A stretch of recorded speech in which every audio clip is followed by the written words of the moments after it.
ಹಾವೇರಿ ಜಿಲ್ಲೆಯ ಶಿಗ್ಗಾಂವಿ ತಾಲೂಕಿನಲ್ಲಿ ಬ್ಯಾಂಕ್ ಸಿಬ್ಬಂದಿಯೊಬ್ಬರ ವಿರುದ್ಧ ಗಂಭೀರ ವಂಚನೆ ಆರೋಪ ಕೇಳಿಬಂದಿದೆ.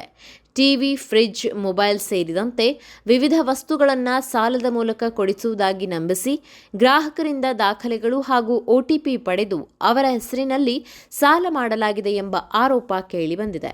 ಬರೋಬ್ಬರಿ 120ಕ್ಕೂ ಹೆಚ್ಚು ಮಂದಿ ವಂಚನೆಗೊಳಗಾಗಿದ್ದಾರೆ ಎನ್ನಲಾಗಿದ್ದು, ಇದೀಗ ಸಂತ್ರಸ್ತರು ಪೊಲೀಸರ ಮೊರೆ ಹೋಗಿದ್ದಾರೆ. ಶಿಗ್ಗಾಂವಿಯ ಐಡಿಎಫ್ಸಿ ಫಸ್ಟ್ ಬ್ಯಾಂಕ್ ಸಿಬ್ಬಂದಿ ಎನ್ನಲಾಗಿರುವ ಸವಣೂರು ತಾಲೂಕಿನ ಜಕ್ಕನಹಟ್ಟಿ ಗ್ರಾಮದ ಸೋಮಯ್ಯ ನಾಗಯ್ಯ ಪೂಜಾರ್ ವಿರುದ್ಧ ಈ ಆರೋಪ ಕೇಳಿಬಂದಿದೆ. ಬ್ಯಾಂಕ್ಗೆ ಬರುತ್ತಿದ್ದ ಗ್ರಾಹಕರನ್ನ ಪರಿಚಯಿಸಿಕೊಂಡು ಟಿವಿ, ಫ್ರಿಡ್ಜ್, ಮೊಬೈಲ್ ಸೇರಿದಂತೆ ವಿವಿಧ ವಸ್ತುಗಳನ್ನು ಸಾಲದ ಮೂಲಕ ಕೊಡಿಸುವುದಾಗಿ ನಂಬಿಸುತ್ತಿದ್ದರು ಎನ್ನಲಾಗಿದೆ. ಬಳಿಕ ಶಿಗ್ಗಾಂವಿಯ ಕೆಲ ಅಂಗಡಿಗಳಿಗೆ ಗ್ರಾಹಕರನ್ನ ಕರೆದೊಯ್ದು ಸಾಲದ ಪ್ರಕ್ರಿಯೆಗಾಗಿ ದಾಖಲೆಗಳು ಹಾಗೂ ಒಟಿಪಿ ಪಡೆದುಕೊಳ್ಳುತ್ತಿದ್ದರು ಎಂದು ಸಂತ್ರಸ್ತರು ಆರೋಪಿಸಿದ್ದಾರೆ. ನಂತರ ಸಿವಿಲ್ ಸ್ಕೋರ್ ಸರಿಯಿಲ್ಲ, ಸಾಲ ಮಂಜೂರಾಗುವುದಿಲ್ಲ ಎಂದು ಹೇಳಿ ಗ್ರಾಹಕರನ್ನ ವಾಪಸ್ ಕಳುಹಿಸುತ್ತಿದ್ದರು ಎನ್ನಲಾಗಿದೆ. ಆದರೆ ಗ್ರಾಹಕರಿಗೆ ತಿಳಿಯದಂತೆ ಅವರ ಹೆಸರಿನಲ್ಲಿ ಸಾಲ ಮಾಡಿಸಿ ಹಣ ಪಡೆದುಕೊಳ್ಳಲಾಗಿದೆ ಎಂಬುದು ಸಂತ್ರಸ್ತರ ಗಂಭೀರ ಆರೋಪ. ಇದೀಗ ತಾವು ಯಾವುದೇ ವಸ್ತು ಖರೀದಿಸದಿದ್ದರೂ ಸಾಲ ಮರುಪಾವತಿಸುವಂತೆ ಬ್ಯಾಂಕ್ನಿಂದ ಕರೆಗಳು ಬರುತ್ತಿದೆ ಎಂದು ಸಂತ್ರಸ್ತರು ಅಳಲು ತೋಡಿಕೊಂಡಿದ್ದಾರೆ. ನಮ್ಮಿಂದ ದಾಖಲೆಗಳು ಮತ್ತು ಒಟಿಪಿ ಪಡೆದುಕೊಂಡು ನಮ್ಮ ಹೆಸರಿನಲ್ಲಿ ಸಾಲ ಮಾಡಲಾಗಿದೆ. ನಾವು ಯಾವುದೇ ವಸ್ತು ಪಡೆದಿಲ್ಲ.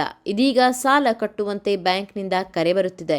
ನಮಗೆ ನ್ಯಾಯ ಬೇಕು. ನಾವು ಎಂಪ್ಲಾಯ್ ಸರ್, ಇಲ್ಲಿ ದುನ್ಗುಲಿ ಹಂಗೆ ದುಡ್ಕೊಂತ ತಿಂತೇವೆ ಸರ್.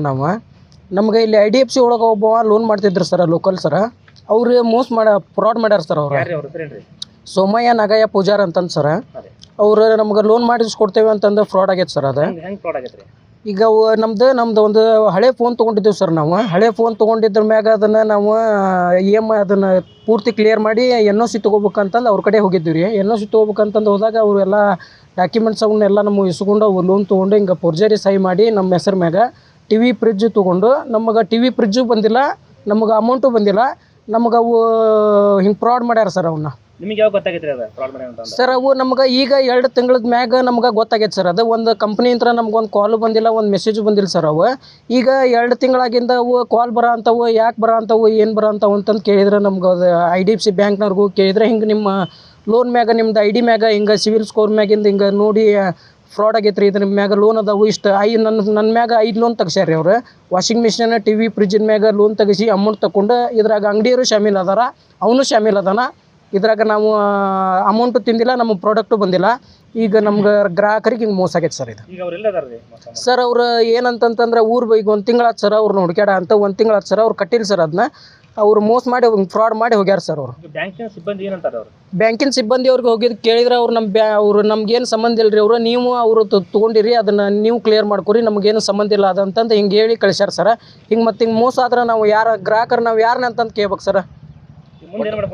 ಈಗ ನಾವು ಪೊಲೀಸ್ ಸ್ಟೇಷನ್ಗೆ ಬಂದವು ಸರ್. ಶಿಗ್ಗಾಂವ್ ಪೊಲೀಸ್ ಸ್ಟೇಷನ್ಗೆ ಕಂಪ್ಲೇಂಟ್ ಕೊಡ್ಬೇಕಂತಂದು ಬಂದವು ಸರ್ ಅವ್ರ ಮ್ಯಾಗ. ಬ್ಯಾಂಕ್ ಸಿಬ್ಬಂದಿ ಎಂದು ನಂಬಿ ದಾಖಲೆ ಮತ್ತು ಒಟಿಪಿ ನೀಡಿದ್ದೇವೆ.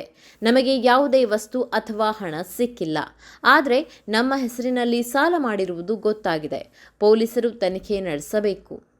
ಸುಮಾರು 120ಕ್ಕೂ ಹೆಚ್ಚು ಮಂದಿ ಇದೇ ರೀತಿಯಲ್ಲಿ ವಂಚನೆಗೊಳಗಾಗಿದ್ದಾರೆ ಎಂದು ಆರೋಪಿಸಲಾಗಿದೆ.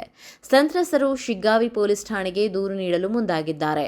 ಪ್ರಕರಣಕ್ಕೆ ಸಂಬಂಧಿಸಿದಂತೆ ಪೊಲೀಸರು ಮಾಹಿತಿ ಪಡೆದುಕೊಂಡಿದ್ದು ಆರೋಪಗಳ ಸತ್ಯಾಸತ್ಯತೆ ಪರಿಶೀಲಿಸುತ್ತಿದ್ದಾರೆ.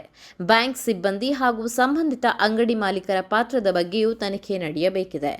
ಆರೋಪಗಳು ತನಿಖೆಯಿಂದ ಸಾಬೀತಾಗಬೇಕಿದ್ದು, ಈ ಕುರಿತು ಆರೋಪಿತ ವ್ಯಕ್ತಿಗಳ ಅಧಿಕೃತ ಪ್ರತಿಕ್ರಿಯೆ ಇನ್ನಷ್ಟೇ ಲಭ್ಯವಾಗಬೇಕಿದೆ.